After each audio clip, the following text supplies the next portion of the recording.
Olá, eu sou a professora Zeila, da disciplina de Gramática, e hoje vamos aprender um pouco mais sobre língua e linguagem. A linguagem consiste na capacidade humana de utilizar um conjunto de símbolos e sinais para se comunicar com o mundo e com as outras pessoas. Ela pode ser classificada em verbal, mista e não verbal. A linguagem verbal utiliza como símbolo para a comunicação as letras, que, por sua vez, formam palavras, sejam elas faladas ou escritas. Na linguagem não verbal, não há o uso das palavras. São exemplos de linguagem não verbal: a dança, a mímica, a fotografia, entre outras. Na linguagem mista, utiliza-se a linguagem verbal e a não verbal. No quadro ao lado, vemos exemplificações. No primeiro exemplo, temos um anúncio de não fume, utilizando a linguagem verbal. No segundo, há o símbolo que representa a proibição do ato de fumar. Exemplo da linguagem não verbal. No terceiro, temos tanto o símbolo proibindo o ato de fumar, quanto expresso em palavras não fume. Exemplo de linguagem híbrida ou mista. A linguagem pode ser ainda literária ou não literária. A linguagem literária caracteriza-se pelo uso da conotação, ou seja, do sentido figurado das palavras, permitindo, assim, mais de uma interpretação. Ela é encontrada principalmente nos poemas. Já a linguagem literária é denotativa, ou seja, utiliza o significado real das palavras, possibilitando, assim, uma única interpretação. É uma linguagem clara, direta e objetiva, cuja principal finalidade é informar o receptor sobre algo. No exemplo ao lado, podemos ver: João, quebra o galho daquela árvore para mim?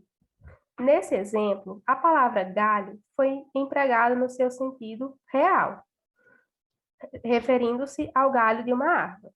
Já em quebra um galho para mim, o objetivo do emissor é pedir um favor para o receptor. Nesse sentido, galho foi empregado no seu sentido figurado.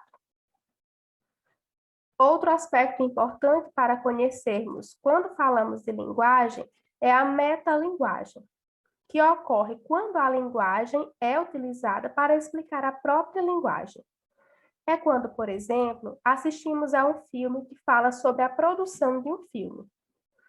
No quadro temos: aviso, não remova este aviso. Um exemplo claro de metalinguagem. O aviso sendo utilizado para falar sobre o aviso.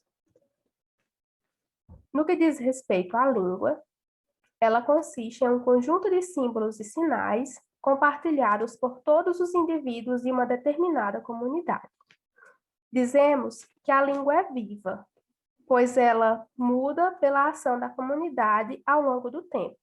Um exemplo de língua é a língua portuguesa, pois todos nós, de nacionalidade brasileira, conhecemos, em maior ou menor grau, as palavras e as regras que regem a língua portuguesa e utilizamos para nos comunicar.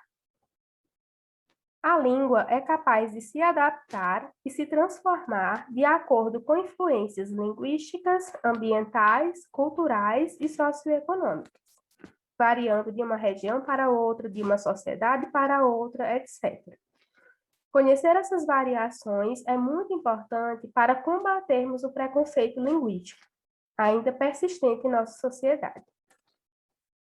A variação linguística pode ser histórica, pois o tempo pode modificar a forma como as pessoas se comunicam. Existem termos que utilizamos atualmente, como, por exemplo, a palavra fake, que não existia na época dos nossos avós. Variação regional, pois o português falado na região nordeste do Brasil difere, por exemplo, da forma de falar dos sulistas.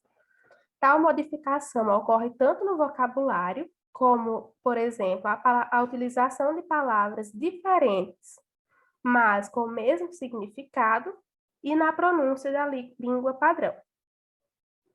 Temos ainda a variação social, que está relacionada aos diferentes grupos sociais, como, por exemplo, idade, sexo, grau de instrução, classe social, entre outros. E variação de estilo, que diz respeito à formalidade e à informalidade empregada na comunicação escrita ou falada. Obrigada pela atenção, inscreva-se no nosso canal para ficar por dentro de todas as novidades.